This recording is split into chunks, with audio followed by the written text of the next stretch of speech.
Hey guys, so I've been in the hospital for 11 days now, since April 4th with COVID 19.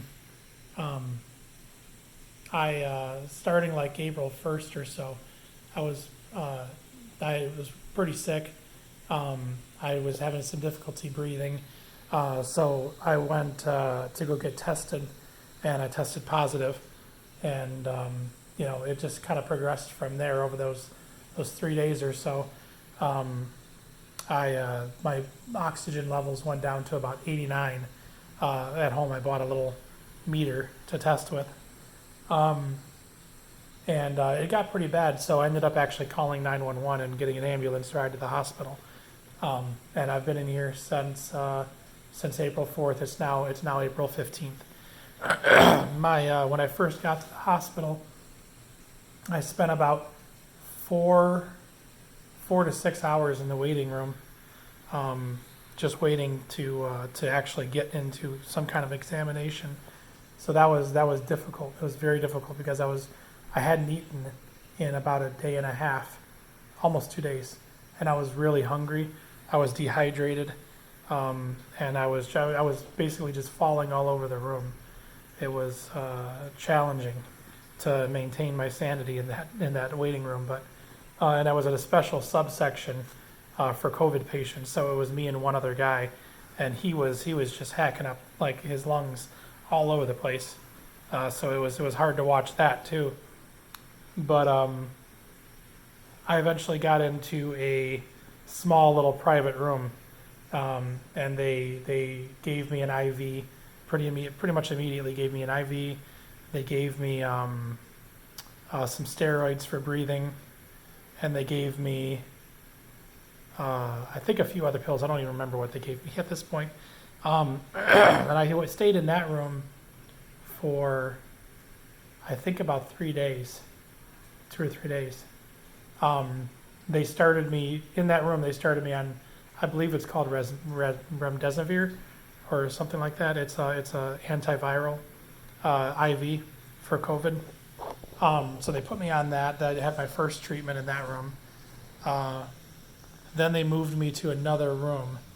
Or actually, no, they moved me to like a triage area with lots of curtains. Like the rooms, they weren't really rooms, they were just divided by curtains. Um, and I was there for, I think, the majority of the day.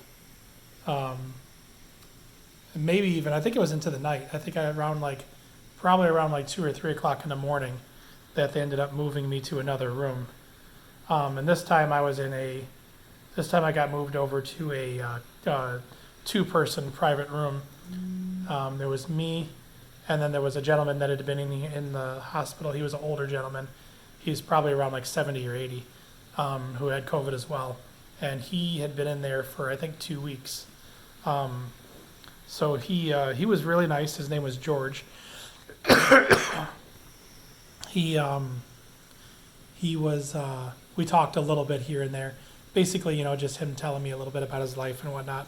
Um, but he was really nice. He ended up leaving, actually, I think 2 days after I got there.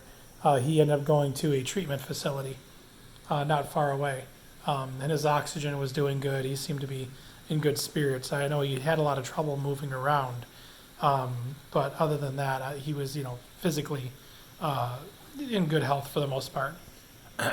So after that, the room was clear for a few hours, and then with just me in it, and then another gentleman came in. This gentleman's name was Brian. Um, he was I believe, around 60 or so, and he had some significant health problems with the COVID. He had atrial fibrillation, I believe they said. He had kidney failure and a few other things that had been a problem for apparently a few years before he caught COVID. And he was a truck driver. Um, he was there. He was there for a while. Um, I think probably about 5 days or so. Um, I don't even know, time means nothing anymore in the hospital, but we talked for quite extensively. And then about 3 nights ago, I think it's been about 3 nights, 2 nights, I don't know, whatever, a couple nights ago, let's say, at around 3 in the morning or so, well, actually, it started around 2. He started calling for help, just kind of calling out for help generally. Not really for any specific thing, it didn't seem, but I asked him if he could reach his nurse button, and he said no, so I pressed it for him. And I think I ended up pressing the nurse button probably 10 times between 2 and 3 o'clock because he kept having, the nurse would come in, they'd look at him, he was fine, there was nothing really wrong with him, he was just calling for help. So they would check him out and then they'd leave, and then he'd call for help again, and I have to call again. And we just kept doing that for about an hour. And then around 3 something, I think it was around like 3:15 maybe, things took a turn for the worst, and he ended up, I heard some weird sounds coming from him. And then I didn't call the nurse at that point, but I thought it was just him snoring because he had snored a lot, but these ones sounded slightly different. The nurse came in to check on him, and they asked him, Brian, are you okay? Are you okay? And he wasn't responding at all. So they ended up calling a code, or they called a medical, I don't know what they called it. They called it like a medical response team. And they just completely swarmed the room. They pushed the whole trays out of the way, pushed all the curtains out of the way. It was pretty scary. They ended up doing CPR on him and epinephrine, I think is what it was, for 40 minutes. It was a long time. They really went at it. But he wasn't coming back from that. So he ended up dying. I think he ended up dying around, I think the time they called was 3:37 a.m. But yeah, it was traumatic. It's a bit of a I kind of have some grief there because we talked so extensively over those couple days. Just him talking about his life, how he traveled extensively as a truck driver. His wife apparently has ovarian cancer, and she has been given a pretty bleak prognosis on that. So maybe a month or 2 left to live, from what I understand. And so that's got to be hard on her to lose her husband. On top of knowing that you're dying as well. It can't be good. And just earlier that night, he spoke with her, and was talking about holding her in his arms and stuff, and that's hard. This COVID stuff is nothing to play with at all. Like, wear your mask.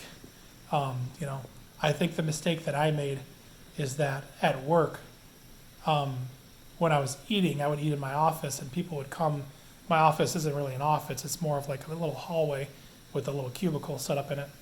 And people walk by, people come in and talk to me and stuff, and there had been a lot of positive cases at work, and I think that I had made the fatal mistake of eating in my office with my mask off, and someone probably came in and talked to me at that point, and it was just, that spread that easily, I think.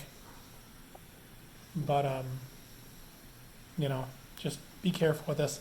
I'm mainly making this video so that I can remember this for myself and spread the word about this, because it really is no joke. I hear codes going off all the time in the hospital here. Like I said, I've been here 11 days, and it's just nonstop. There's constant calls over the PA for medical assistance, for code.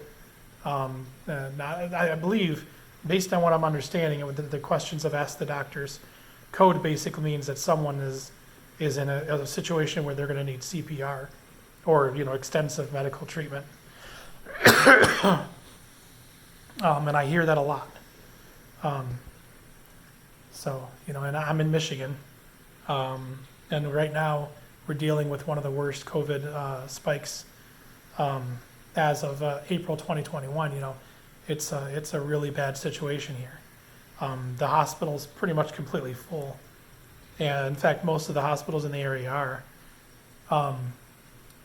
In terms of my status, when I first came in, they put me on oxygen, and I was on, I believe, 5 liters. Then they pushed me up because I was having a lot of trouble breathing. They pushed me up to 15. Then they ended up putting me on a high flow machine, which gave me even more. So I ended up at the max, I was at 55 liters on Optiflow, which is a lot. It's basically a CPAP machine, just forces air into your lungs. I was losing my sanity for a while here because, I mean, it really is a mental game. Like, I wanted to leave, but I could barely breathe, and getting up and anything like that was near impossible. My body just wouldn't let me function. So luckily now, they've got me down. They were able to wean me off of the high flow machine. Took a few days, but they got me off of the high flow machine. I'm on now on this, or I'm sorry, they got me off the Optiflow. Now I'm on the high flow, and the high flow is at right now 13 liters. In order for me to be able to go home, I need to be at the max 6 liters. Anything 5 liters is preferable because then they can put me on a home oxygen machine. But I need to be at least 6 before they can send me home. So I'm hoping that I progress continuously over the next day or two to where they'll be able to lower that to that level and I can leave.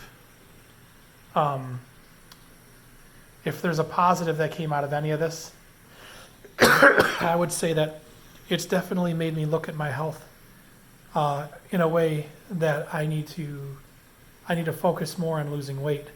Right now before I went in the hospital, I was 260 at around 5'6". So definitely obese. Even though I didn't really feel like it, I know I am, and I'm seeing so much stuff in the hospital, and I'm hearing so much stuff. I'm realizing like this can't keep going on the way it is. Part of the reason I'm here, I think, for so long is because of the fact that I'm a large guy, the fact that I do have high blood pressure, and I have diabetes. Now, the high blood pressure and diabetes are both controlled. High blood pressure is controlled through 2 medications I take. The diabetes is diet controlled, which I've done a pretty good job of maintaining that. My blood level, or my glucose levels, are pretty normal most of the time. But the fact that I have those things, I think, just made the COVID hit me so badly. So, take your health seriously. Like I said, I'm using this as an opportunity because I know for a fact I've lost weight already. My face feels loose here where it used to be more puffy. My belly feels more saggy. My arms seem to have a bit more skin on them than before, like loose skin. So I mean, if I had to guess, I might have lost 20 pounds or so, just throughout this whole COVID thing. But I'm gonna take this as an opportunity to really take control of my weight. And my hope here is that this video will start a series of videos maybe where I can try to hold myself accountable for the weight loss. It's going to start with getting out of the hospital. Someone's screaming in another room. Someone's screaming like bloody murder. This place is scary. Honestly, it's not fun here at all. But it's really important that we take our health seriously, especially in times of pandemic like this. You can't let yourself go. I hear lots of alarms going off now. I'm sorry, I'm getting distracted. I think that there's something major going on very close to me. Yeah, they're moving stuff around, and I saw someone might have coded. I may not have heard it. Just guys, please take this COVID stuff seriously. It is not a joke. I'm telling you right now. It's serious, and you need to take it seriously. But that's it for today's video. I'm gonna hopefully do another video before I get out of here, so that you can maybe see some progress. I think maybe these videos might help me keep my sanity a bit. Thanks, guys. Bye.